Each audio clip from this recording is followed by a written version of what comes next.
ರಾಜ್ಯದಲ್ಲಿ ಬಾಣಂತಿಯರ ಸಾವು ನಿಲ್ಲುವ ಹಾಗೆ ಕಾಣಿಸ್ತಾ ಇಲ್ಲ. ಈಗ ರಾಯಚೂರಿನಲ್ಲಿ ಮತ್ತೊಂದು ವರದಿ ಇದೇ ವಿಚಾರಕ್ಕೆ ಸಂಬಂಧಪಟ್ಟಂತೆ ದಾಖಲಾಗ್ತಾ ಇದೆ. ರಾಯಚೂರು ಜಿಲ್ಲೆಯಲ್ಲಿ ಮತ್ತೋರ್ವ ಬಾಣಂತಿ ಸಾವನ್ನಪ್ಪಿರುವಂತಹ ವಿಚಾರ. ರಾಯಚೂರು ತಾಲೂಕಿನ ಗಾರಲದಿನ್ನಿಯಲ್ಲಿ ಈಶ್ವರಿ 32 ವರ್ಷ ಮೃತ ಬಾಣಂತಿ ಅಂತ ಹೇಳಿ ಗುರುತಿಸಲಾಗಿದೆ. ಡಿಸೆಂಬರ್ 8ರ ಭಾನುವಾರ ಮಠಮಾರಿ ಪ್ರಾಥಮಿಕ ಆರೋಗ್ಯ ಕೇಂದ್ರದಲ್ಲಿ ಇವರಿಗೆ ಹೆರಿಗೆಯಾಗಿತ್ತು. ರಕ್ತಸ್ರಾವ, ಜ್ವರ, ಆಯಾಸದಿಂದ ಡಿಸೆಂಬರ್ 13ರಂದು ಬಾಣಂತಿ ಸಾವನ್ನಪ್ಪಿದ್ದಾರೆ.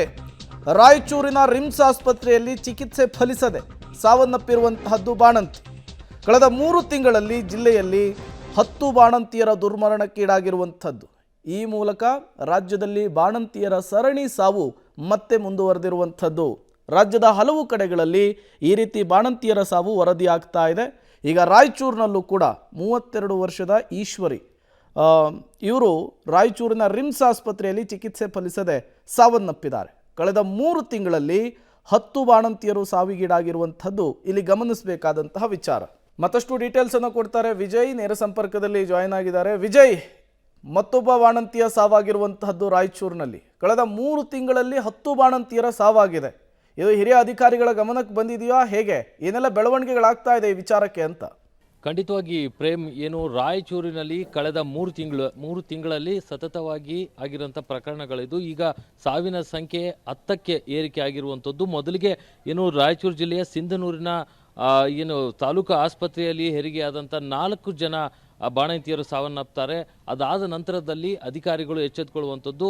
ನಂತರದಲ್ಲಿ ಒಂದೊಂದೇ ಪ್ರಕರಣಗಳು ಬೆಳಕಿಗೆ ಬಂದಿದ್ದು ಈಗ ಸಾವಿನ ಸಂಖ್ಯೆ 10ಕ್ಕೆ ಏರಿಕೆ ಆಗಿರುವಂಥದ್ದು. ಆದರೆ ಈ 10ನೇ ಕೊನೆಯ ಪ್ರಕರಣದಲ್ಲಿ ನಾವು ನೋಡಿದಾಗ ಈ ಎಲ್ಲ ಪ್ರಕರಣಗಳಿಗಿಂತೂ ಇದು ಸ್ವಲ್ಪ ವಿಭಿನ್ನ ಅಂತ ಹೇಳ್ಬೋದು. ಯಾಕಂದರೆ ಈ ಕೊನೆಯ 9 ಪ್ರಕರಣಗಳಲ್ಲೂ ಸಿಸರಿನ್ ಆಗಿರ್ತಕ್ಕಂಥ ಬಾಣಂತಿಯರು ಸಾವನ್ನಪ್ಪಿದ್ದಾರೆ. ಇಲ್ಲಿ ಸಾಮಾನ್ಯ ಅಂದರೆ ಹೆರಿಗೆ ಸಹಜವಾಗಿ ಹೆರಿಗೆ ಆದಂಥ ಏನು ಬಾಣಂತಿ ಸಾವನ್ನಪ್ಪಿರುವಂಥದ್ದು. ಇದಕ್ಕೆ ಮುಖ್ಯವಾಗಿ ಏನು ಅವರ ಕುಟುಂಬಸ್ಥರು ಹೇಳುವಂಥದ್ದು, ವೈದ್ಯಕೀಯ ಸಿಬ್ಬಂದಿಗಳ ನಿರ್ಲಕ್ಷ್ಯದಿಂದ, ಅಂದರೆ ಗ್ರಾಮೀಣ ಭಾಗದಲ್ಲಿ ಒಂದು ಮಠಮಾರಿ ಪ್ರಾಥಮಿಕ ಆರೋಗ್ಯ ಕೇಂದ್ರದಲ್ಲಿ ಹೆರಿಗೆ ಆಗುತ್ತೆ, ಅಲ್ಲಿನ ಸೌಲಭ್ಯ ಕೊರತೆ ಜೊತೆಗೆ ಅಲ್ಲಿನ ಸಿಬ್ಬಂದಿಗಳ ನಿರ್ಲಕ್ಷ್ಯ ಮಾಡಿರೋದ್ರಿಂದ ಈ ಸಾವು ಆಗಿದೆ ಅನ್ನುವಂಥದ್ದನ್ನು ಹೇಳ್ತಾರೆ. ಆದರೆ ಎಲ್ಲ 10 ಪ್ರಕರಣಗಳನ್ನು ನಾವು ಗಮನಿಸಿದಾದಾಗ ಎಲ್ಲವೂ ಕೂಡ ಬೇರೆ ಬೇರೆ ಕಾರಣಗಳಿಂದ ಆಗಿರುವಂಥದ್ದು.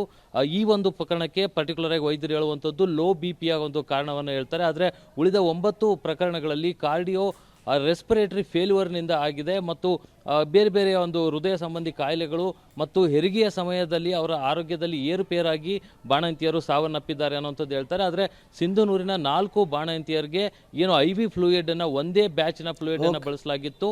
ಬಹುಶಃ ಆ ಒಂದು ಫ್ಲೂಯಿಡ್ನ ಒಂದು ಇದರಿಂದನೇ ಆಗಿರ್ಬೋದು ಅನ್ನುವಂಥ ಅನುಮಾನ ಇನ್ನೂ ಇದೆ. ಇನ್ನು ಆ ಫ್ಲೂಯಿಡ್ನ ವರದಿ ಬರುವಂಥದ್ದು ಬಾಕಿ ಇದೆ.